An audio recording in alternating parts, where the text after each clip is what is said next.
están entrando. Ya arrancamos. Buenas tardes.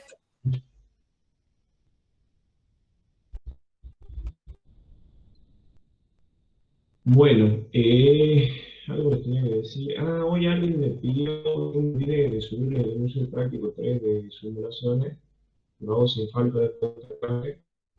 Lo que vamos a arrancar, vamos a continuar con otro tema que va más engancho con lo que he visto con el ingeniero Moller del otro día, que he visto el tema del bloque rígido. Hoy vamos a ver un método, una particularización de un método de Sulzberger se llama, que es algo particular similar, muy similar a lo que he visto con el ingeniero Moller. Les voy compartiendo pantalla y largamos. Y la pongo a grabar la clase.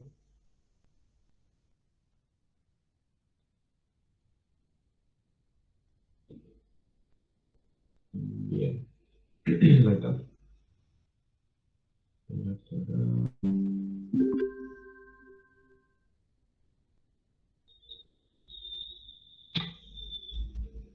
Bueno, como les decía, hoy vamos a arrancar, vamos a ver un tema de articulación del tema del bloque rígido, bajo unas ciertas condiciones o hipótesis que tomamos al principio. Se pueden hacer un par de simplificaciones y hacerlo bastante más sencillo, bastante más lineal o paso a paso para hacer cálculos.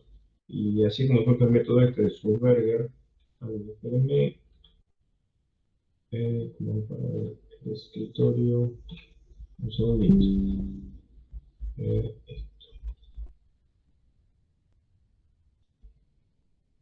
ahí está, ahora sí.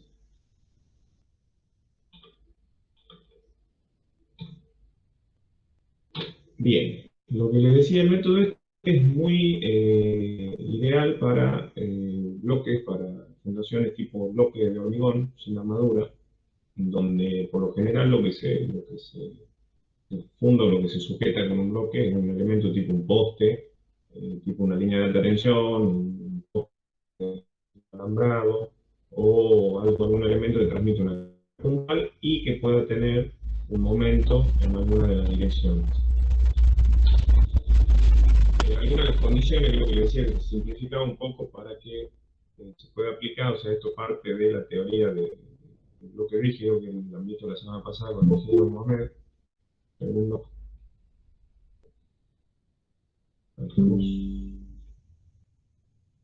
parte de la teoría del bloque rígido. eh, bueno,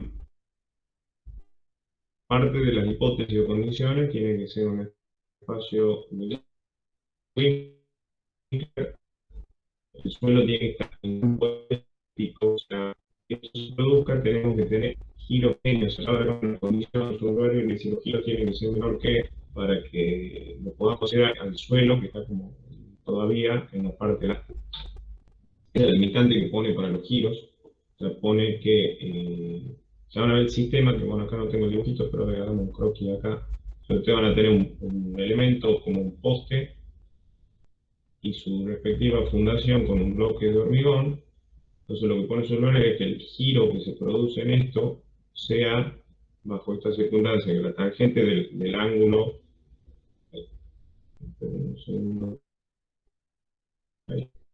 tangente del ángulo respecto al que gira acá en la base, alfa, sea aproximadamente 0,01, o sea, el ángulo tiene que ser menor que 0 grados 35 segundos. Esa es una de las principales hipótesis para que se pueda hacer las simplificaciones que hace después Solver.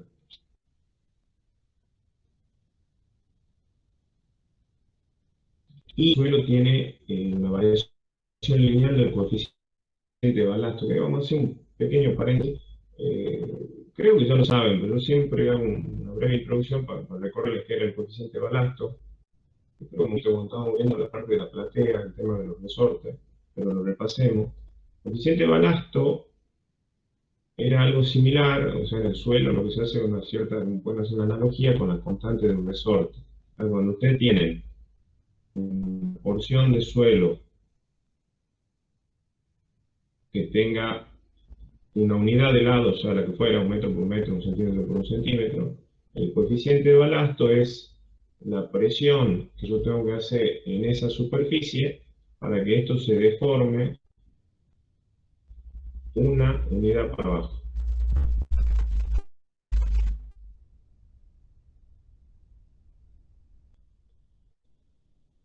O sea, para que todo esto se deforme hasta aquí abajo.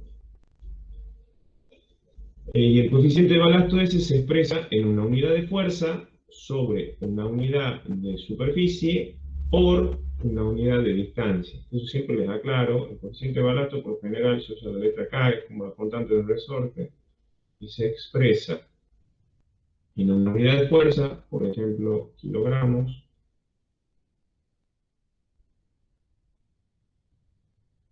sobre una unidad de superficie, que sería el área en la que está actuando, para que sea una, o sea, es la presión que hay que hacer para deformarla, centímetros cuadrados. Y después, otro, aparte, tiene que tener la distancia, o sea, una unidad que se deforma de perpendicular a la superficie por centímetro.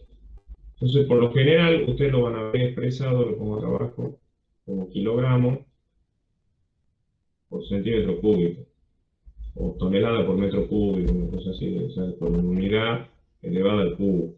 Acuérdense siempre que es por eso, porque es una superficie y una distancia, o sea, es una presión para deformar el suelo en una unidad. Y eso, o sea, si ustedes lo piensan cuando estudian física, la constante de los resortes, es básicamente eso, es como la constante de un resorte, pero explicada, expresada para una determinada área.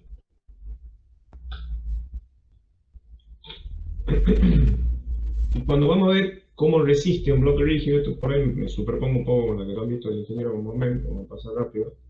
Cómo resiste un bloque rígido, van a tener dos partes de la resistencia. Por un lado van a tener la fuerza externa, o sea, van a tener acá arriba, si tiene una fuerza horizontal, van a tener un momento más el propio de todos los elementos que compongan este conjunto.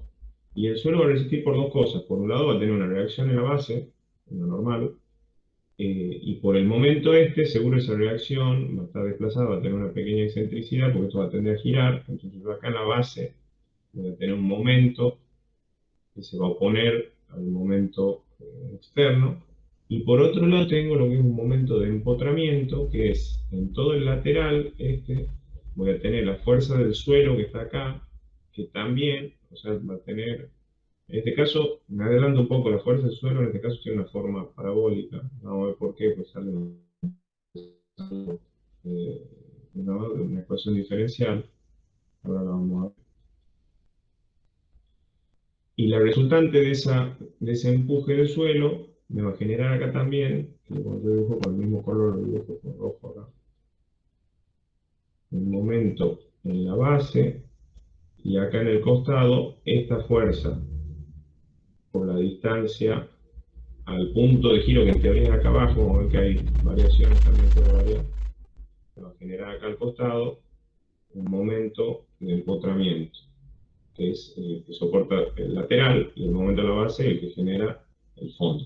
Entre esos dos sumados, o sea, si yo sumo este más este, me tienen que equilibrar o soportar en un momento externo que yo tenga por las cargas que pudiera haber, que puede ser, esta fuerza horizontal puede ser un cable de luz o una línea de alta tensión, o por ejemplo esto puede ser un cartel de esos que están en la ruta y que tiene una presión del viento, por eso tiene una carga horizontal, entonces me puede aparecer eso.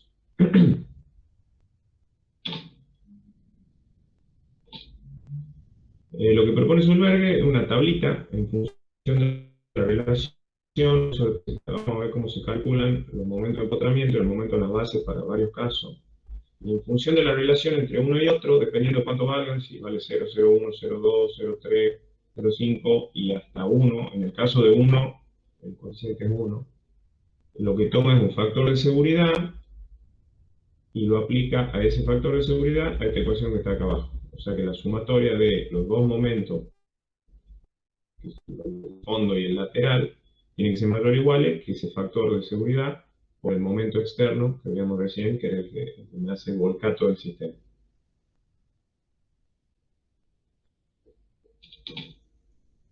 Bueno, ahora entra lo picante. ¿Cómo se calculan esos momentos? Partimos de la situación esta. Tenemos el poste, la fuerza de tiro horizontal H, el bloque, y esto giraba un pequeño ángulo que hemos dicho que era chiquito y que todavía nos manteníamos en el campo elástico. Bajo esas condiciones, bajo esa hipótesis, se produce lo siguiente. O sea, yo acá en el lateral voy a tener una reacción del suelo, un empuje, que de esta forma ya vamos a ver por qué acá del desarrollo este, que como voy acá, vamos a ver por qué sale una forma parabólica. Y en el fondo voy a tener la clásica forma que es, acá, esto va a estar compuesto por una tensión uniforme debido a las cargas gravitatorias más una tensión variable debida al momento exacto. Entonces me va a quedar una distribución trapezoidal. Y acá en el fondo me va a parecer, que ya lo vamos a ver bien en detalle, esto a medida que la base va girando, me aparece una fuerza friccional entre la superficie de la base y el suelo. Esa fuerza friccional es importante porque nos va a marcar el punto. Si yo, imagínense la situación límite, yo tiro de esta fuerza, empiezo a tirar, tirar, tirar, tirar, tirar, tirar, hasta que de repente el bloque este es como que vuelca, se suelta del suelo y vuelca. En ese punto perdemos toda la fuerza friccional que hay acá en la base y cambian un poco las hipótesis, las ecuaciones, y hay una particularización por ese caso que ya lo vamos a ver en un ratito. Entonces, si nosotros hacemos un análisis de la sección transversal, o sea, corte del bloque este, lo que vamos a ver en el lateral, o sea, en la línea esa, es esto que tenemos acá, donde por un lado, bueno, tenemos, esto tiene un ancho B, o sea, perpendicular al pizarrón, la distancia es B, no la estamos viendo ahí, la vemos en este corte. Y acá lo que está dibujado es el coeficiente de balasto, que es lo que una de las hipótesis, acuérdense, era que tenía una variación lineal con la profundidad. O sea, el coeficiente de balasto en la superficie vale 0, y el coeficiente de balasto, a medida que va aumentando la superficie, va aumentando linealmente. Eso, la mayoría de los suelos cohesivos y en algunos suelos mezcla cohesivo y granular se da. Y este, el valor KB, vendría a ser el valor del coeficiente de balasto horizontal, o sea, vendría a ser como que yo tengo un resorte así, horizontal, o sea, bueno, no es un resorte, varios resortes. Habría que ver la superficie lateral y hacer lo que veíamos recién del coeficiente de balasto. Varios resortes que me están soportando lateralmente al bloque, o sea, sería el suelo equivalente a eso. Y esos resortes van a ir variando con la profundidad, a medida que vaya haciéndose cada vez más profundo, va a ser mayor el valor del coeficiente de balasto. Entonces, si hacemos el análisis de una fajita infinitesimal, acá de ancho B y de altura, ¿cuál era la altura que le dábamos? De I, no aparece acá. Bueno, capaz que me estoy olvidando de avanzar con la presentación.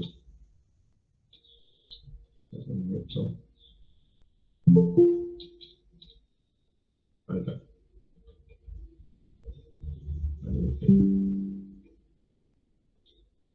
Bueno, me morfé en algún lado, tenía que decir que esto tiene altura de I, o sea, un elemento diferencial, ahí tiene altura de sub I y ancho B. ¿Y qué vamos a hacer? Vamos a calcular todos los esfuerzos para ese elemento chiquitito y después integrando para toda la altura, o sea, desde la altura 0 hasta la altura D, que es la altura total del bloque, vamos a encontrar la forma de esta distribución, que en adelante queda parabólica, y cuál es la ecuación para calcular esta resultante de acá y poder calcular el momento de la base.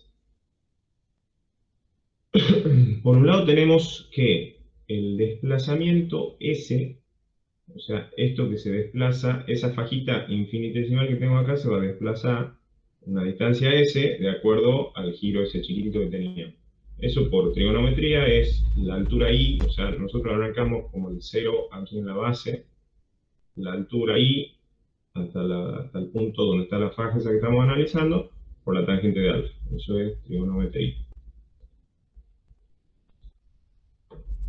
Después tenemos, ahí está eso, lo que no me aparecía, después le agrega la presentación de ahí. Que tenemos que todo el área rayada esta que está acá va a ser el ancho B por el alto de la faja infinitesimal esa que era DI. O sea, tengo B por DI. Y al área esa la voy a llamar de omega, para después integrarla y sacar el resultante de momento. Ahí está, recién acá me parece, ya lo voy a poner que salga. Ahí está el área pintado en roja, de altura DI y de ancho B. Empecemos analizando el primer caso, que era lo que yo les decía, que el punto de giro estaba acá en la base. En ese caso yo tengo la tensión horizontal sigma i, en cualquier punto horizontal de esto, va a ser el coeficiente de balasto por desplazamiento. Acuérdense como veíamos recién el coeficiente de balasto, que era una unidad de presión por una unidad de distancia. Entonces yo la multiplico por el desplazamiento lateral, o sea, si yo al balasto equivalente, a ver dónde puedo dibujar el resortecito. Imagínense que acá dibujo el resortecito, entonces yo multiplico el desplazamiento que tengo ahí por la constante K del resorte este que está acá, voy a obtener la tensión en esa faja infinitesimal, o sea, va a ser la tensión horizontal sigma I en esa fajita que está ahí. Después, usando un poco las cosas que ya teníamos acá, las podemos desarrollar un poquito más y me va a quedar esto que está acá.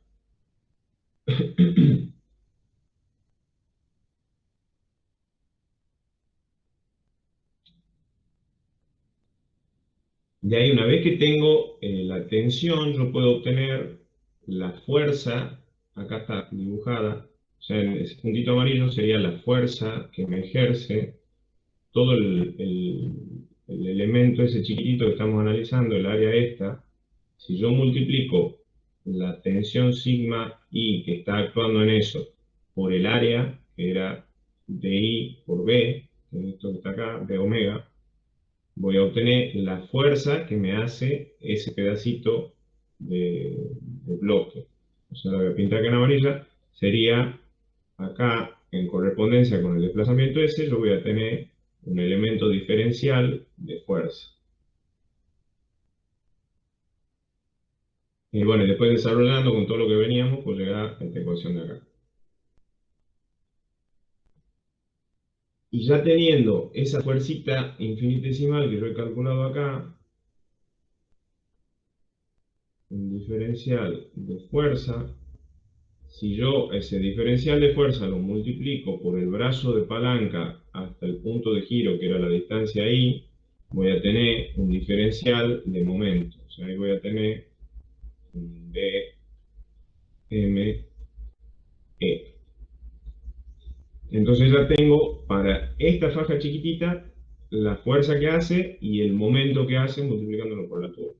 Y de vuelta, copiando todos los valores que veníamos de antes, llego a esta ecuación de acá. Bueno, ya sigo desarrollando un poquito, poniendo todos los coeficientes de balasto y demás, hasta que me queda lo más desarrollado posible. Y de ahí lo que hago, una vez que la tengo a la ecuación desplegada totalmente, es integrar entre 0 y la altura d, que es lo que les decía recién. O sea, si yo ya tenía, vamos con el amarillo, yo ya tenía acá la fuerza y un elemento diferencial de momento de m e, si hago la integral en giro y d, que sería la altura total, voy a sacar la resultante esta de empuje en el lateral.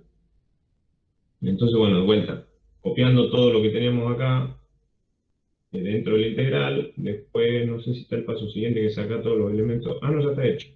Todos estos elementos que no dependen de D, de la altura B, quedan afuera como constante y quedan solamente los que dependen de la altura D, o sea, los que dependen de I, vendría a ser, que varía entre 0 y la altura D.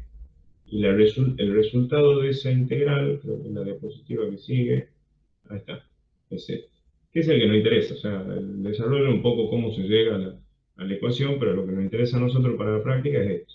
Una vez que resuelvo la integral, me queda que el momento de empotramiento es el coeficiente de balasto horizontal por el ancho b, por la tangente del ángulo ese alfa chiquito, por d al cubo, que es lo que yo le decía, acá me salió una parábola cúbica por detrás de esa integral que hemos hecho, sobre 12. Acuérdense de esta ecuación porque después va variando de acuerdo a distintas condiciones que nos van sucediendo.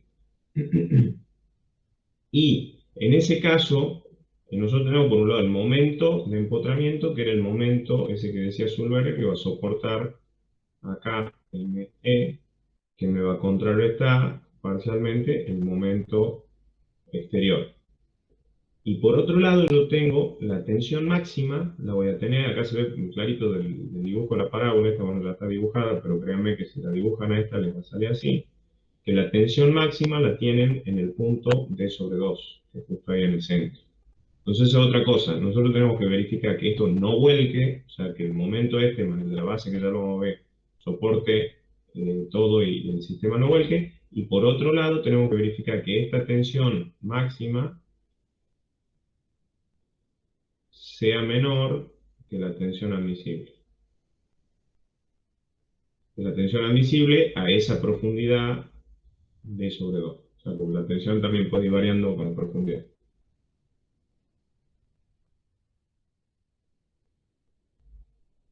Bueno, esa situación era la que veíamos recién para cuando el punto de giro estaba acá en la base. Tenemos un instante límite, que es lo que les decía recién, imagínense que tiran del cable y en un momento esto vuelca. Entonces, ese instante límite ese es cuando el plano de la base está a punto, a ver si lo puedo dibujar. O sea, esto si yo tiro mucho y esto se inclina mucho, en algún punto esto va a ir girando la base, pero en algún punto no se va a levantar. O sea, es como que el bloque se sale, como sacan un corcho de una botella de vino. El bloque se va a salir del suelo y va a volcar todo. Ese instante límite lo analizamos porque después de ese instante cambian un poco las ecuaciones. Si lo analizamos al punto de vista, el dibujito, tenemos la base que ha girado respecto a este punto, pero todavía no hay un levantamiento de acá. Si hacemos una sumatoria de fuerzas horizontales, tenemos, por un lado, el empuje de suelo este lateral, y por otro lado tenemos la fuerza H horizontal, y esa reacción que yo le decía, o esa fuerza friccional que se producía entre la base y el suelo. Entonces, si sumamos esta con esta, y por otro lado tiene que ser igual al empuje del suelo. Cuando la supero ya es como que he vencido el punto este. Si estas dos superan eso, ya estoy en el punto en el que se va a levantar el bloque. Acá al empuje este lo puedo poner como el momento sobre D sobre 2, o sea, no está puesto acá a un costado, pero yo tengo que el momento de empotramiento es igual a la fuerza esta E1 por D sobre 2. De esto, perdón la letra. O sea, es la fuerza por la distancia al punto de giro, que es D sobre 2. Entonces, si despejo de acá E1, me queda esto que está acá. Y de ahí al momento de empotramiento, puedo poner la ecuación que hemos encontrado recién en el paso anterior, que si quieren vuelvo para que la veamos. Esta, que hemos encontrado recién, la reemplazo en lugar del momento de empotramiento, la pongo acá, y el 12 que me quedaba antes se simplifica con este 2, me queda un 6, y el d cubo que me quedaba antes se simplifica con este d y me queda un d cuadrado. Después, por otro lado, acá ya vienen los artificios matemáticos. Yo tengo, empiezo a sacar cosas de la galera, Sulberger, para poder terminar de resolver las ecuaciones diferenciales. Yo tengo que la tangente de alfa la puedo poner como, viéndolo ya acá abajo al asunto, la puedo poner como acá, perdón, ahí no es, la tangente de alfa la puedo poner acá, esto gira también el ángulo alfa ahí, entonces tengo un desplazamiento vertical acá, y acá tengo la mitad de la base, o sea, L sobre 2 sería de este pedacito, L sobre 2. Y este pedacito vertical acá, este desplazamiento acá, no me acuerdo si lo llamaba, no no sé si S' o algo, no me acuerdo de la nomenclatura que usamos, pero es esto que está acá. ¿Qué es? Es la tensión en este punto, que es delta P, y dividida en el coeficiente de balasto vertical en ese punto. Entonces, si usted divide la tensión en el coeficiente de balasto, le va a dar el desplazamiento vertical.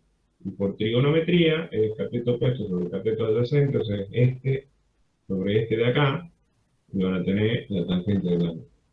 Y la presión vertical es directamente el momento vertical, que es N por la excentricidad E, dividido en el W de la base, que sería B por L cuadrado sobre 6. Este 6 está pasado para acá arriba. Son pasos artificios, quiero que lo entiendan nomás, porque son valores intermedios que usa para poder llegar a una ecuación fácil de resolver después, que van a ver que es un paso a paso de resolverlo con esto. Entonces de ahí puedo, entre estas dos, puedo sacar que la tangente de alfa la puedo poner como esta expresión que está acá, que simplemente reemplaza el valor del pedacito ese de ahí en la otra ecuación. Entonces ahora lo vuelvo a reemplazar este valor de tangente de alfa acá arriba, y voy a llegar a, ven ahí, esta tangente de alfa como este valor de acá, me queda esta ecuación de acá. Simplificando un poco y ordenando un poco eso, me queda esto. El empuje E1 lateral lo puedo obtener como 2 veces la normal por la excentricidad, esta que no está indicada, no veo si E ahí, o acá dice, no sé. 2 veces la normal por la excentricidad, por d cuadrado, sobre el ancho de la base al cubo, por, acá me queda una relación entre lo que era el coeficiente de balasto horizontal, o sea, el coeficiente de balasto en este sentido, K sub D, en un punto, y el coeficiente de balasto vertical, K sub I, o K sub B, lo llamo acá, perdón, K sub B. O sea, en este punto yo siempre tengo, puede pasar que dependiendo del tipo de suelo no sean iguales, porque no es un suelo homogéneo, el balasto horizontal y el balasto vertical en un mismo punto pueden que no sean iguales. Entonces por eso acá aparece la relación entre el coeficiente horizontal y el coeficiente de balasto vertical. Esa relación la llamamos eta, y lo que le decía, a veces puede ser 1 o a veces puede ser menor que 1 o mayor que 1 dependiendo de la relación de balasto.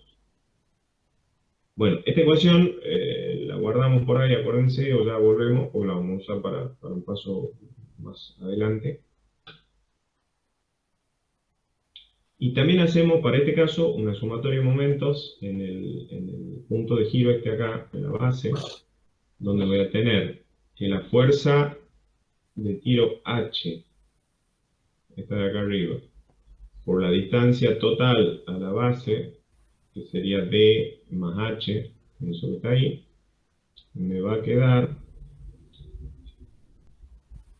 debería ser igual, o sea, esta debería ser igual al empuje 1 por su respectivo brazo de palanca, más la normal por la excentricidad. O sea, eso para que estén en equilibrio. Acá no está el factor de seguridad ese que decía Zuller, porque acá simplemente estamos haciendo un equilibrio de momentos en el punto este en la base. Entonces de ahí, bueno, reemplazando un poco, me queda esto que era el E1 que habíamos encontrado recién en la ecuación anterior, lo reemplazamos acá, y me queda eso que está ahí. Operando un poco, empiezo a simplificar, agrupar y a poner un poco, hasta que puedo despejar el momento en la base, que es N por E, y me queda esta expresión de acá. Acá está la ecuación del recién, apareció un rato antes. Y haciendo un sistema de ecuaciones con todo eso, llego a esto que está aquí abajo. O sea, llego que la fuerza friccional, esta, que viene de la sumatoria de fuerzas horizontales que habíamos hecho antes. ¿Se acuerdan que habíamos hecho fuerza sumatoria horizontal? H más R es igual al empuje este. Y me queda igual a N por E, que es todo lo que hemos encontrado aquí. Llego operando un poco y despejando lo que me interesa, que es la fuerza del tiro H. Ya van a ver por qué la despejo. Pongo, lo que estoy logrando acá es poner a la fuerza H de esta. ¿Si alguien me hace una pregunta? No. lo que logro es poner la fuerza de tiro H en función de la fricción en la base R. Ahora van a ver por qué. Y después todos los otros parámetros son parámetros que se adoptan, que son las alturas. Bueno, la altura del poste ya la sabemos, la altura del bloque se predimensiona, la relación de coeficiente de balasto la conocemos, y el ancho también, la geometría del bloque se predimensiona. Entonces todos estos valores los podemos saber. Y esta la podemos estimar, o sea, la fuerza friccional máxima esta la podemos estimar. Entonces, conociendo todo esto, yo puedo sacar cuál es el máximo valor de H para saber que este sistema esté dentro de las condiciones que pone Sulberger, que es que no se vaya, que no vuelque. Entonces, ¿qué es lo que hace Sulberger? Bueno, ahí tenemos la segunda ecuación. Acá está, lo que les decía, la fuerza esta, la fuerza friccional máxima, va a estar en función de la normal y la tangente del ángulo de fricción interna del suelo, en caso de que sea un suelo friccional, más la superficie de la base por la adherencia que hay entre el hormigón y el suelo del lugar. Por lo general se puede tomar la adherencia entre el suelo y la base de un 70% del ángulo de fricción interno. Y de ahí llegamos a la ecuación esta. Teniendo la fuerza máxima friccional acá abajo, yo puedo obtener la fuerza, o sea, la misma de recién, nada más que particularizada para la fuerza máxima. Puedo obtener el valor máximo de la fuerza esta H. Entonces, teniendo ese valor máximo, yo sé hasta cuánto puedo tirar, o sea, cuál puede ser la fuerza de tiro que puedo ejercerle sin que el sistema se levante, que salte como decía el corcho de la botella. Y acá se dan varias condiciones.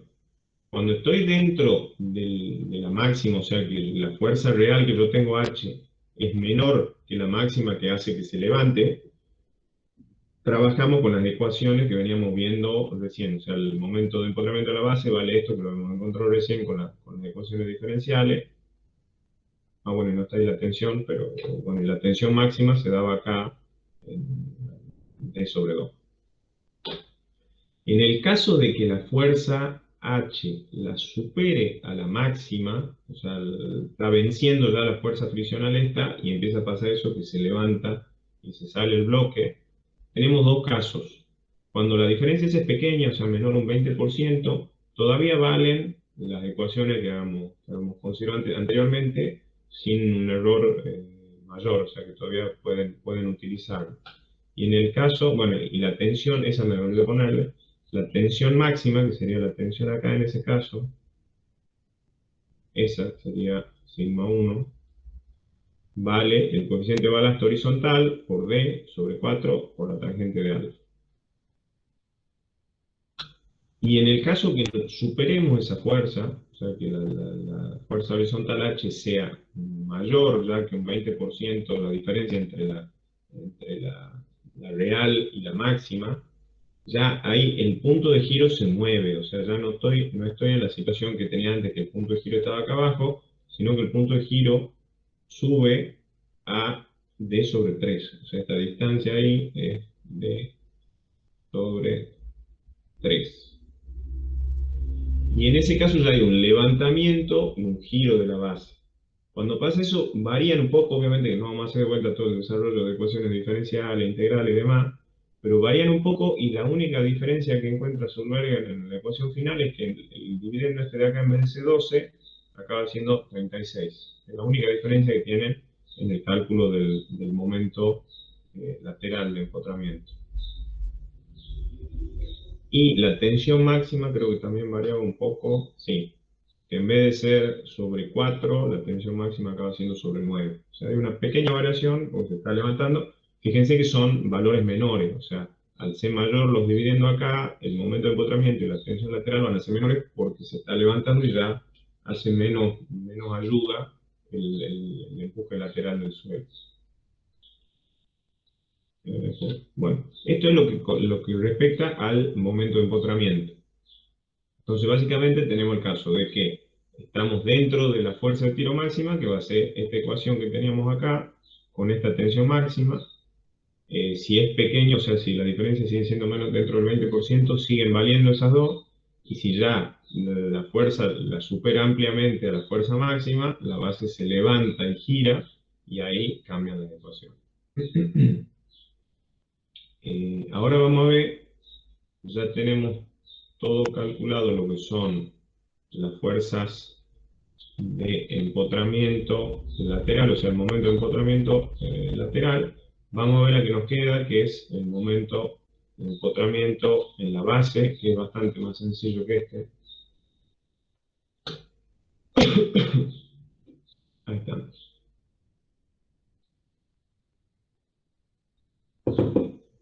Bueno, partimos de, este es el bloque que tenemos. Si un segundito, prendo el ventilador. Ahí estamos. Está pesado el día entre la lluvia y el calor. Este es el bloque, hasta aquí.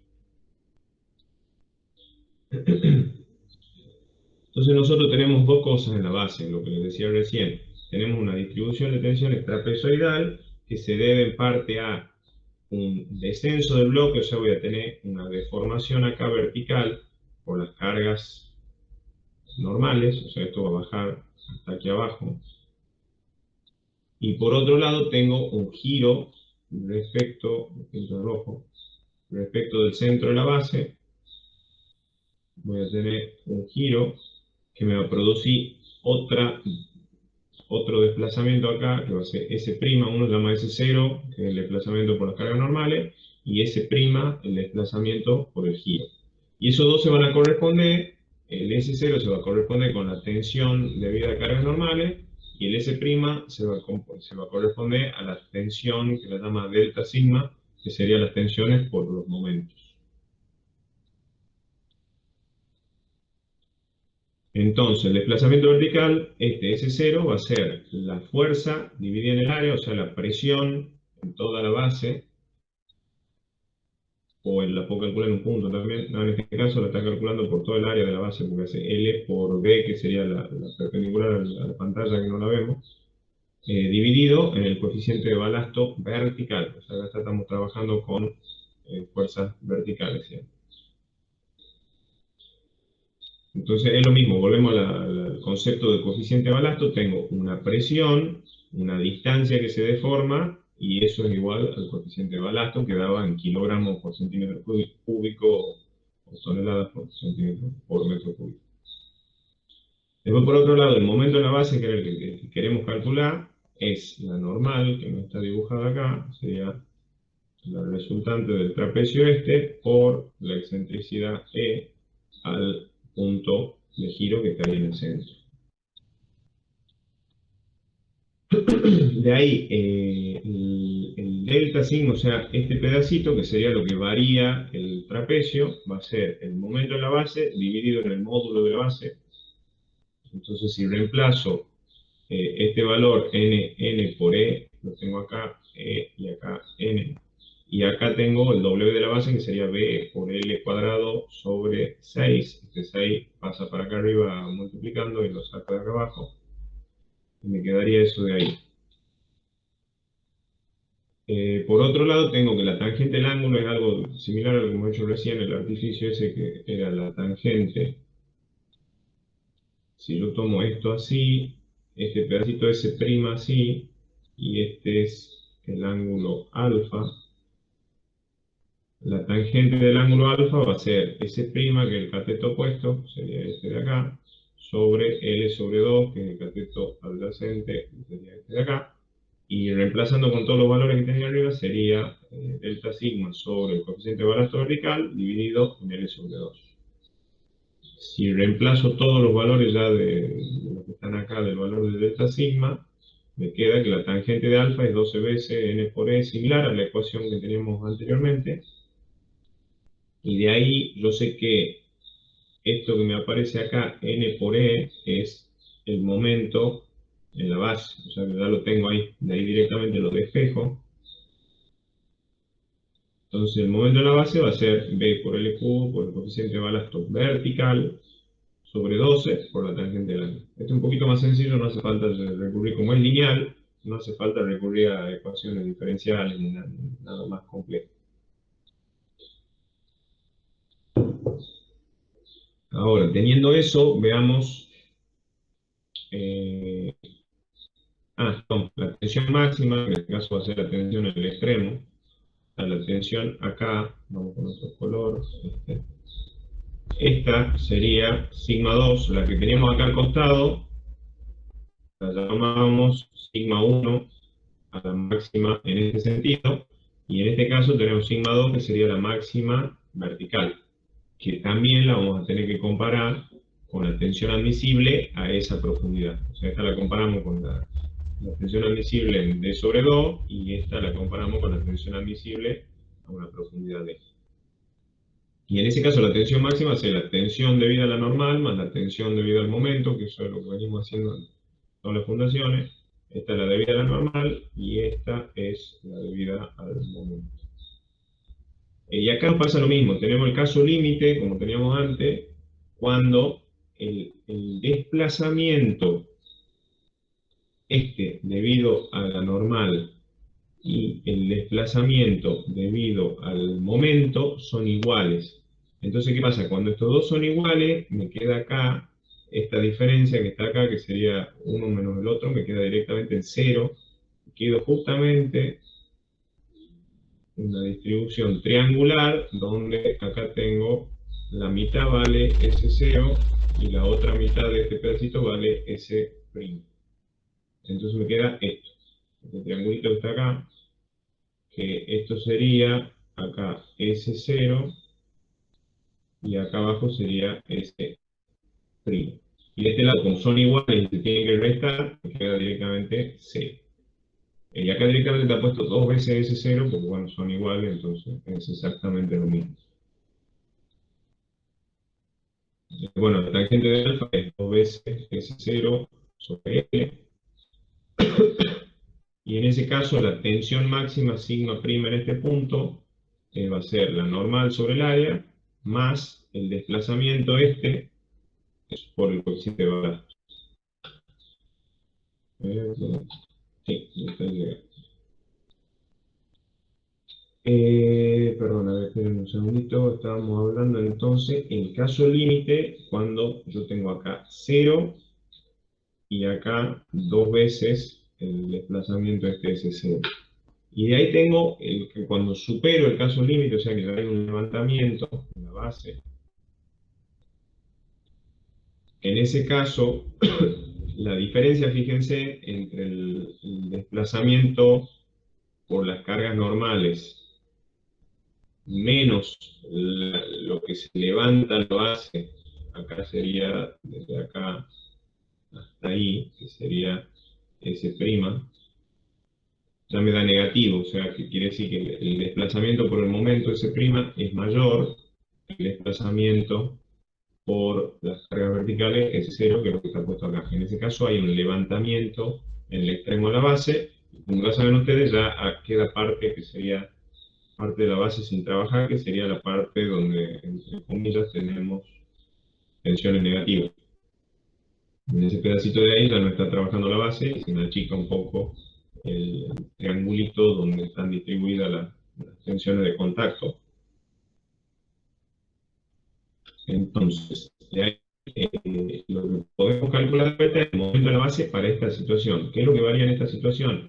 Que ya el lado inferior de la base, o del lado del diagrama de tensiones, ya no vale L, porque este pedacito de acá no se aprovecha. Entonces ya no puedo usar todo el largo L, sino que utilizo un largo X que va desde donde empieza la tensión, hasta donde la tensión ya se hace negativa, o sea, el punto que vale 0, hasta el borde de aquí. O sea, sería el cateto inferior del triangulito de tensiones, este chiquito que está acá. Entonces, el momento en la base va a ser la normal por la excentricidad, que va a ser, si tienen acá, la normal que va por en el eje, digamos, del bloque de arriba. La excentricidad me queda acá, y este pedacito de acá, que está acá, sería la distancia desde la resultante de la fuerza esta normal, que es la misma que esta, hasta el V de la figura, que es X sobre 3. Entonces, si yo calculo L sobre 2 menos X sobre 3, o sea, media base menos el pedacito este de acá, me va a quedar justo la excentricidad que hay entre la fuerza y la otra, bueno, la reacción, o sea, la fuerza y su reacción opuesta. Entonces me queda que el momento en la base, en este caso, es la normal por la excentricidad, y la excentricidad lo voy a poner como L sobre 2 por X sobre 3. Y por otro lado, el valor de n, o sea, el valor de la normal, en este caso, sabemos que es la resultante del sólido de tensiones que me forma este triangulito. O sea, este triangulito en el volumen para acá atrás, perpendicular a la pantalla, tiene una profundidad B. Entonces, si yo multiplico el lado este X por B por la altura, que es sigma máximo, y lo divido en 2 porque es un triángulo, me va a quedar que todo el volumen de ese sólido de tensiones es la resultante N que tengo aquí abajo. Este también es un paso intermedio de la ecuación final. Y después tengo que la tensión máxima acá en el costado la puedo obtener como los dos desplazamientos, o sea, el desplazamiento debido a la fuerza vertical más el desplazamiento debido al momento por el coeficiente de balasto vertical. Reemplazando me queda eso de ahí.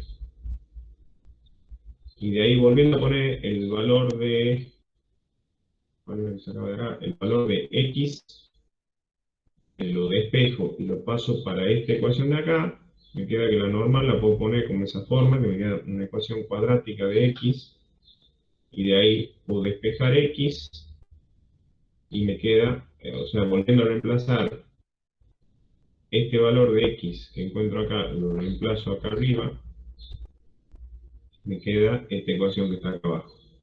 El momento de la base es n por L sobre 2 por un tercio de todo esto que está en la raíz cuadrada de 2 veces la normal sobre la profundidad B por el coeficiente de balasto vertical por la tangente de alfa.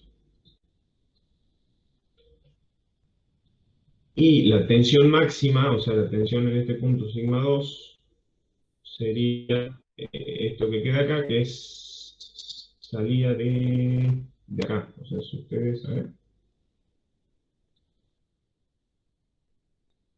Sí, si ustedes reemplazaban acá todos los valores, una vez que encontraban eso, reemplazaban acá,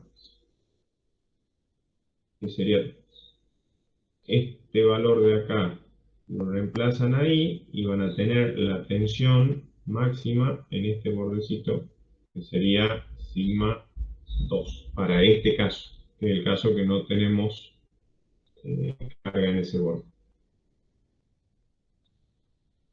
Y entonces, resumiendo, no tengo una diapositiva de resumen, bueno.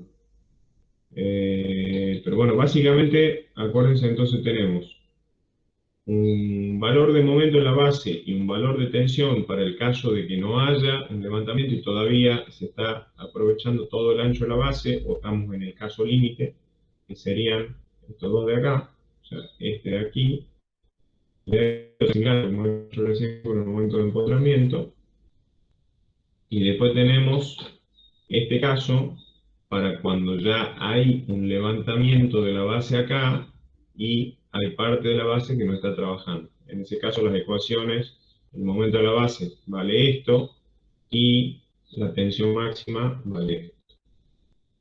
Entonces con todos los valores que hemos calculado, ahora se lo pongo un poquito más ordenado, cómo sería el procedimiento de cálculo, o sea, salgamos un poco de todo el lío de ecuaciones diferenciales y artificios matemáticos y vamos directamente al paso a paso. Entendiendo qué es lo que pasa, vemos qué se hace. Cuando ustedes tienen un problema de este tipo, por lo general como datos son el tipo de poste con la tesis de hormigón, de madera, de material que fuera, las características, las alturas, a qué altura va a pasar porque esto por ahí puede ser un poste o puede ser también un sistema reticulado, como no sé si alguno ha visto alguna vez las torres de alta tensión, son un sistema reticulado, que bueno, ustedes trabajarían con la resultante de ese sistema, porque tienen 4 patas, pero es exactamente lo mismo. Entonces usted tiene como dato la altura por donde pasa si hubiera una fuerza de tiro horizontal, que puede ser lo que les decía recién, un cable de alta tensión que cuelga de acá hasta el próximo poste, y ese peso del cable, los cables tienen un determinado peso, aparte de esto por lo general son distancias muy largas, entonces ese peso me genera una fuerza de tiro horizontal que va a ser la que me va a generar un momento. Todo eso ya lo tengo que saber de antemano porque por lo general viene de la parte eléctrica. El electricista que trabaje o el ingeniero eléctrico que trabaje me va a decir, mira, tengo que poner tantos cables, pesan tanto, me genera una fuerza horizontal de tanto, y el poste tiene que estar a tal altura del piso, pesa tanto, tiene tales características y demás, pues ya tenemos todos los datos. Y por otro lado tenemos todas las propiedades del suelo, cohesión, ángulo de fricción interna, densidad y demás cosas, más que nada para calcular las propiedades y las tensiones admisibles. El procedimiento este de cálculo está hecho para postes de hormigón, donde hay cierta... Ustedes alguna vez miraron en detalle los postes de hormigón y no son perfectamente cilíndricos, sino que son ligeramente cónicos.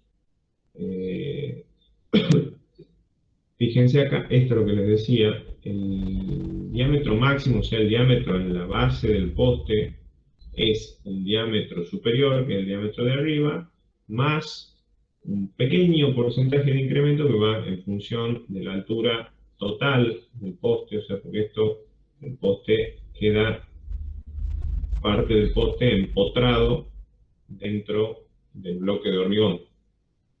Ese empotramiento es un 10% de la altura total, o sea, de la altura, perdón, de la altura libre. De la altura libre que tienen acá arriba H, más un 10%,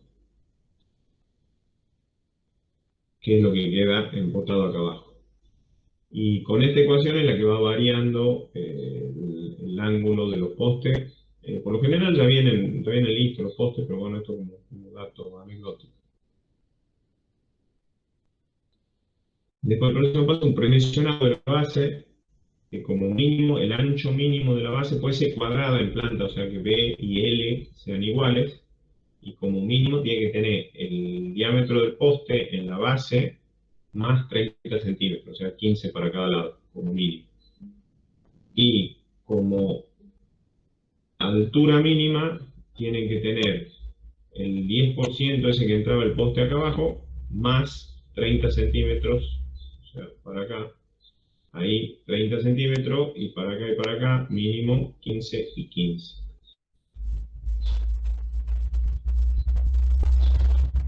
De ahí tenemos, bueno, todas las fuerzas verticales, que serían la normal, va a ser el peso del poste, el peso de los cables, más el peso, obviamente que el peso de los cables va a depender de la distancia a la que estén entre poste y poste, más el peso del hormigón de toda la base, que eso ya haciendo el predimensionado podemos determinar el peso del hormigón.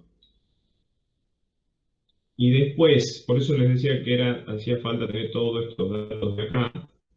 Con las ecuaciones de Terzaghi vamos a calcular la tensión admisible a una profundidad D, o sea, acá en la base, que es lo que me interesaba, la profundidad D, y la tensión admisible a una profundidad D sobre 2,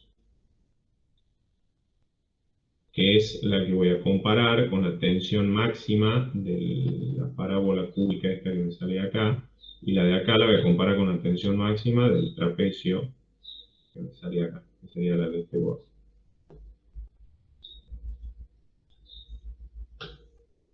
Bueno, de ahí calculamos la fuerza de tiro máximo, ¿se acuerdan que la calculó en el momento de empotramiento, que era la máxima fuerza que podía calcular en función de, no sé si está el dibujito, no está el dibujito, lo dibujo, en función de la fuerza, si es por el poste, acá abajo aparecía esa fuerza friccional R, entonces calculaba la máxima fuerza que soporta el sistema en función de la normal y la adherencia de la base, y en función de la máxima calculaba cuál es la máxima fuerza H1', lo soporta el sistema antes de que el centro de giro se levante y gire para la. Entonces, dependiendo dónde me encuentro yo, una vez que calculo eso, en el caso que me encuentro, si estoy dentro de esa máxima o estoy dentro de un 20% de la diferencia entre la real y la máxima, los valores de momento de empotramiento valían, esto de acá era sobre 12 y la tensión máxima era sobre 4. Si en el caso de que yo lo superaba al 20%, eso ya la base se levantaba el punto de giro y cambiaban las ecuaciones, simplemente cambiaban los denominadores, tenía 36,9. Para el momento de la base, la tensión vertical tenía algo similar. Si el desplazamiento por el giro era menor que el desplazamiento por las tensiones verticales, tenía este valor de momento de la base y este valor de tensión máxima. O sea, era cuando, si no tenía el bloque así, esto se desplazaba para abajo, después esto giraba, pero este valor de giro, el S', era menor que el valor ese 0, que es el desplazamiento vertical. Que en ese caso yo voy a tener un diagrama trapezoidal, o en el caso límite, cuando todos eran iguales, voy a tener un diagrama triangular. Y para ese caso valían estos estos dos valores, el momento de la base y la tensión máxima, que sería la tensión en el borde de aquí. Y en el caso de que cuando superaba el giro, el desplazamiento por giro, superaba el desplazamiento por cargas verticales, ahí cambiaban las ecuaciones y me quedaban estas que están acá, el momento en la base de esta manera y la tensión máxima de esta manera, que era el caso donde, si yo tengo acá el bloque, ya yo tenía la tensión acá y no se me desarrollaba, había un pedacito de la base que ya no estaba trabajando, pues tenía tensiones negativas, entre comillas. Y de ahí, una vez que calculo para los dos casos, para tanto el momento de empotramiento y el momento de la base, para los casos en los que yo me encuentre, si hay desplazamiento o no de la base, ya tengo calculados los momentos el M de la diapositiva anterior y el sigma 1 de la diapositiva anterior, y ahora calculo el MB y el sigma 2. Con el momento de empotramiento y el momento de la base me voy a la tablita principal que habíamos dicho de Sulberger, me fijo la relación entre los dos, busco el coeficiente de seguridad que se corresponda para el caso en el que esté, y hago la verificación primero de, esto de acá, entre los dos momentos, soporten el momento de vuelco por el factor de seguridad que yo había buscado en esta tabla. Una vez que el vuelco me verifica, me tengo que ir al paso siguiente, que es verificar que la tensión máxima sigma 2 y la tensión máxima sigma 1 sean menores que la tensión admisible en el fondo y la tensión admisible a la mitad de la altura. Y en caso de que alguna tensión o el vuelco no verifiquen, tengo que volver al paso 2, que era el paso que tenía acá. Este era el predimensionado. Yo les decía que como mínimo teníamos que tomar 15 para cada lado y 30 para el fondo. En caso de que no verifique, eso que más grande. Por lo general, para que verifiquen más grande hay que hacerlo en ancho, no tanto en profundidad, pero bueno, esos valores uno va probando y va viendo qué le conviene hacer. Entonces, redimensiono y vuelvo a verificar todo, calculo de vuelta todos los valores, eso en una tabla de Excel se hace rapidísimo, hasta que me verifique tanto el vuelco como las tensiones laterales y las tensiones en el fondo.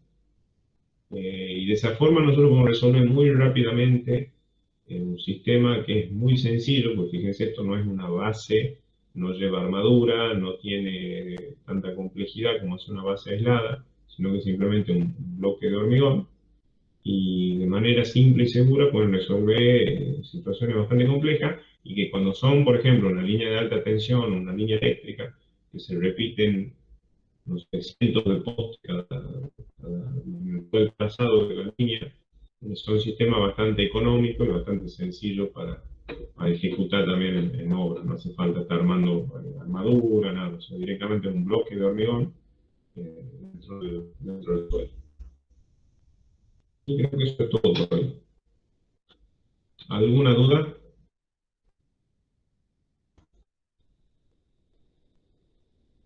¿Ninguna duda? ¿Todo súper claro? Ingeniero, Sí, decime. yo tengo una pequeña consulta sobre el peso de los cables. ¿Eso está considerando en que se van a agregar cables al poste? O sea, ¿se considera un número determinado para calcular el peso? Eso lo tenés como dato. A ver, para, yo te la compartí de vuelta la presentación. Claro, pero me refiero si ese dato contempla esas situaciones, digamos. Ah, bueno, eso va a tener que ver el proyecto. A veces vos haces un proyecto que es, por ejemplo, para un barrio y vos sabés que el barrio ese no va a crecer nunca y va a ser siempre lo mismo. Entonces va a llevar así como este, lleva 3 líneas de 132.000 voltios, con eso alimenta todo el barrio y chao, nunca más le vas a poner nada. Pero puede pasar que con alguna tipología, por lo general, cuando son líneas así de media o alta tensión, ya vienen con un número determinado de cable y eso queda así para toda la vida. Si vos necesitas más potencia, se ponen otros postes aparte, otra línea aparte, pero ya esa queda así para siempre. Pero bueno, eso depende mucho del proyecto, lo tenés que tener como dato antes de hacer el cálculo, obviamente. Bien, perfecto, gracias.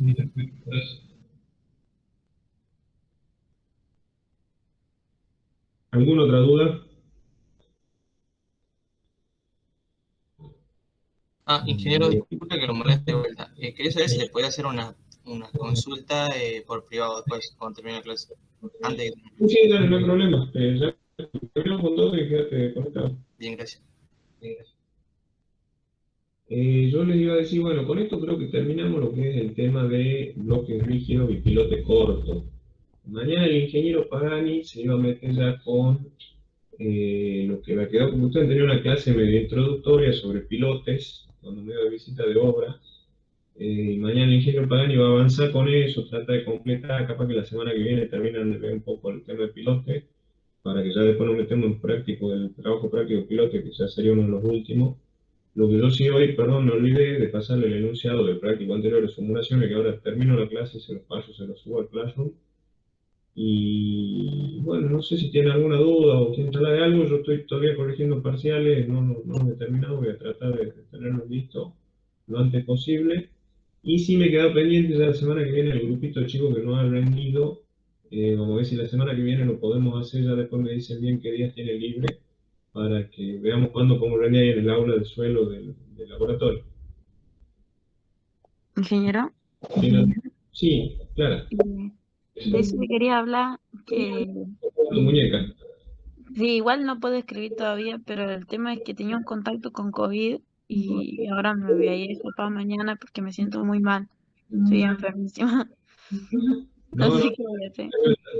mantenerme al tanto. Yo igual la idea era para fines de la semana que viene tomarlo, veremos hasta ese tiempo cómo está. Y si no, bueno, te hacemos alguno especial a vos, no hay problema. Muchas gracias.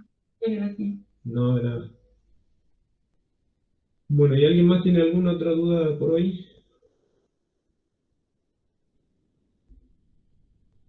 Bueno, si no hay dudas, cortamos por acá. Me quedo con Matías Brizuela, que me quería hacer una consulta. Y el resto por hoy queda desocupado. Mañana, ya le voy a confirmar, creo que el ingeniero Pagani también la va a hacer virtual a la clase a las 4 de la tarde. Mañana le confirmo. Muchas